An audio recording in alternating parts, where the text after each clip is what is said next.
So a few days back I had started a series on Delhi Sultanate, under which we learnt about the 5 kingdoms which existed under Delhi Sultanate. And I hope you remember those 5 kingdoms, which were the slave dynasty, the Khilji dynasty, the Sayyid, the Tughluq dynasty, and yesterday we completed the Lodi dynasty as well. Now in today's video we will be seeing that how after the death of Ibrahim Lodi, who belonged to Lodi dynasty, the Delhi Sultanate completely came to an end. Well, there were some of the underlying causes which led to the downfall of this humongous sultanate. So let us see point wise which were some of the main reasons which led to the complete end of this era, that is complete decline of the Delhi Sultanate. We see the decline began immediately after the death of Muhammad bin Tughlaq, because afterwards neither his successors and nor other rulers could carry forward the legacy of this dynasty. So for the sake of convenience, I have made a sort of flow chart and have in a short represented all the 6 points which are the main causes for the decline of Delhi Sultanate. There are numerous other causes as well, but we need to focus mainly on the big reasons which led to the decline. So the first one is the failed reforms of Muhammad bin Tughlaq, which I had discussed in the Tughluq dynasty, that he introduced a number of reforms which either led to his financial instability or led to his mockery among the people. So none of his reforms were successful. Second is the greed and inefficiency of the rulers. Rulers were very much interested towards the expansion of their territory, and hence in that greed they used to forget the proper administration. The third is despotic and military type of government. Now the government only was dependent solely on military system, and when other rulers would come and rebel against them, they would shatter like anything. And the fourth one is the vastness of empire. Now the rulers were busy on including the territories under their periphery, but somewhere they were lacking behind in the proper administration. It is always advisable to have small quantity of something, but to maintain the quality. So this was the case of with the rulers of the Delhi Sultanate. Now the fifth one is the no control over the nobles. We will see, or we will deal in greater detail in the further slides. And the fifth and the ultimate cause was the invasion by Timur. So this was the ultimate and one of the biggest reasons which led to the total ruining of Delhi Sultanate. So let's proceed and see point wise which were the reasons which led to the decline of this dynasty. So the first one being the failed reforms of Muhammad bin Tughlaq. And if you remember, I had given 5 points which were the taxation on the Doab region, introduction of the token currency. He launched 2 expeditions, one was at Karachi and the other was at Khusrasan, and he even introduced bronze coins. So let us see. Now he fell into the pit of financial constraints after having introduced the bronze coins. Now what happened? He introduced a number of bronze coins, and at that time silver and gold coins were in vogue. So what happened, that people began forging the new coins. As a result, he suffered incurable loss, and ultimately he had to exchange the bronze coins in return for silver and gold. Now he also undertook reforms like taxation on the Doab region of Ganga and Yamuna river. So this was his another failure in his reform policy. He in order to get financial stability, he introduced taxation on the Doab region. Now the second thing which he did, that he transferred the capital from Delhi to Agra. Delhi to Daulatabad or Devagiri. Now Delhi was in the extreme north of India and Daulatabad was bit towards south. So what happened, that he thought that when he will be in the center, he will be able to control both the parts of India. But when he shifted his capital, he found that he was able to control neither of the kingdoms. So this in a way was his strategic setback or failure, you can say. He even undertook 2 expeditions, one at Khusrasan and the other was at Karachil.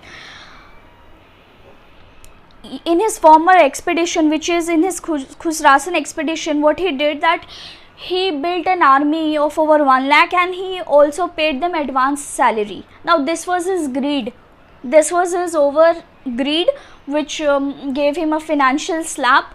What he did, that he made an army, he paid them advance salary, and he had also acquired the consent of Iraq ruler, who had promised to help the Sultan at the time of war.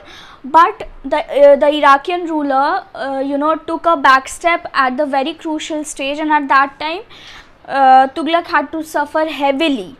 So this was his biggest loss. And while preparing the army, Tughlaq's total expenditure had went to around 3 lakhs. So it became a major default on Tughlaq's part.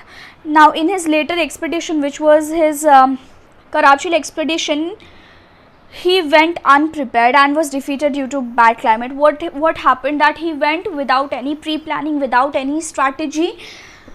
Basically he wanted to have an incursion on China, so he went and he was very not prepared. So and ultimately rainy season came in and he had to suffer very heavily due to bad climate. So we see how Tughlaq's reforms weakened the economy of the Delhi Sultanate. Now the second reason which led to the third reason which led to the downfall of second the second reason which led to the downfall of this sultanate was the greed and inefficiency of the rulers. I had already told you. Now the rulers were very much interested in expanding their territories rather ruling. Now they were only focused on including more and more territories under their periphery, and most of the rulers like Muhammad Shah and Mubarak Shah proved to be very inefficient, and Mubarak Shah willingly handed over the kingdom to the Bahlol Lodi. Now we see that in the Sayyid dynasty, Mubarak Shah and Muhammad Shah were very inefficient and very weak rulers. In fact, Mubarak Shah, what he did, that out of lethargy or out of his pleasure, he handed over the kingdom to Bahlol Lodi, from where do we see that Lodi dynasty sets in. So we even saw the rulers who led very extravagant lives and were more interested in pleasurable activities rather than administration. As I said, they were more inclined towards pleasure rather than administration. So this was one of the reasons, and this was one of the causes which led to the decline of the Delhi Sultanate. So the third reason was the despotic and military type of government. Now the rulers were very tyrannical and dictator by nature and never tried to win people with their own deeds and achievements, but they conquered. Now see, Delhi Sultanate had despotism and militaryship in their governance. Fine.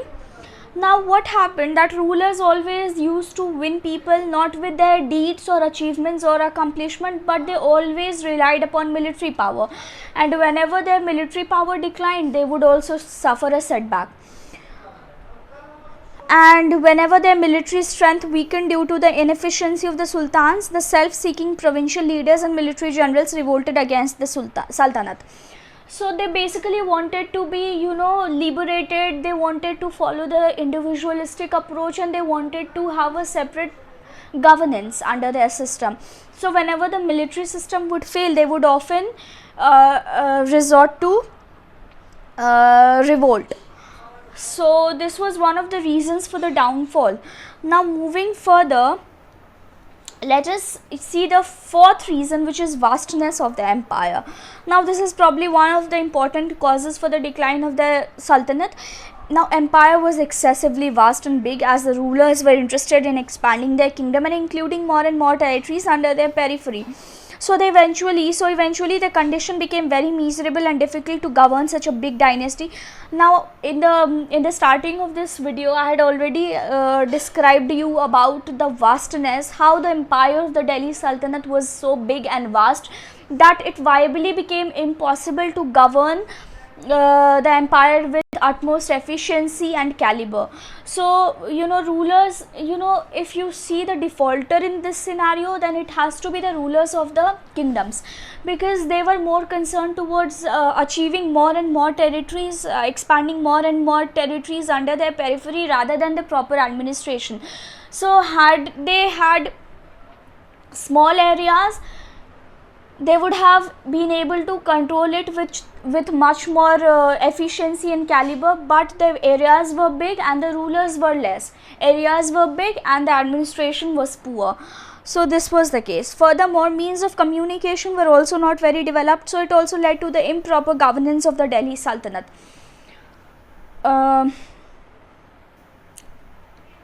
So the means of communication was also not very much well developed.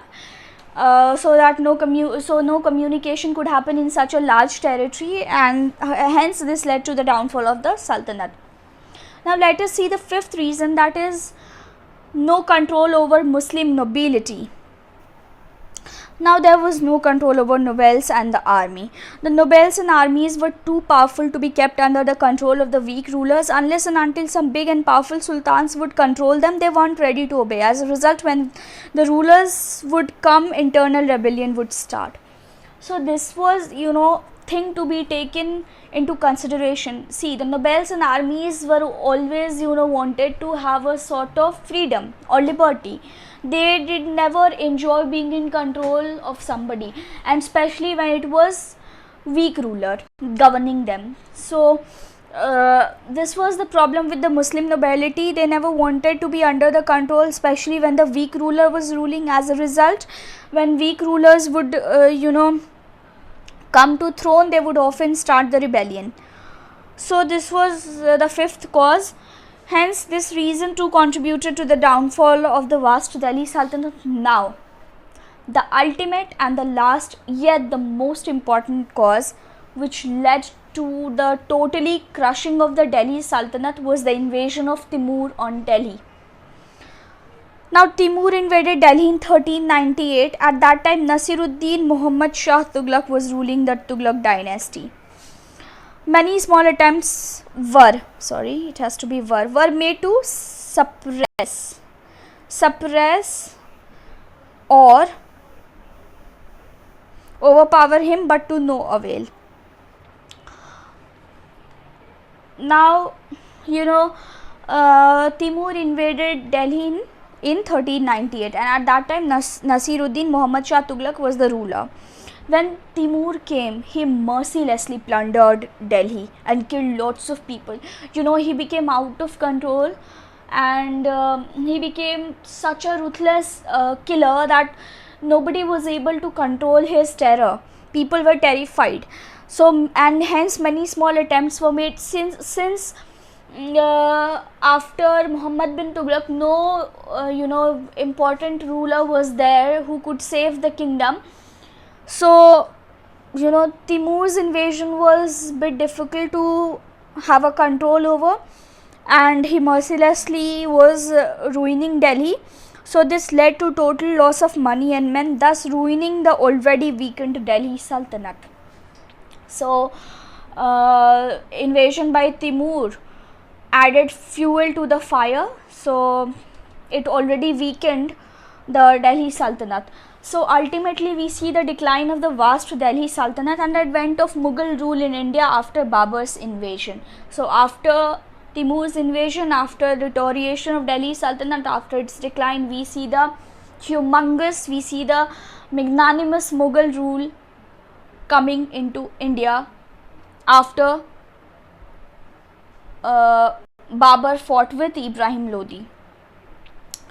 So I hope you liked the video. If you did, please do like, share and subscribe, and thank you.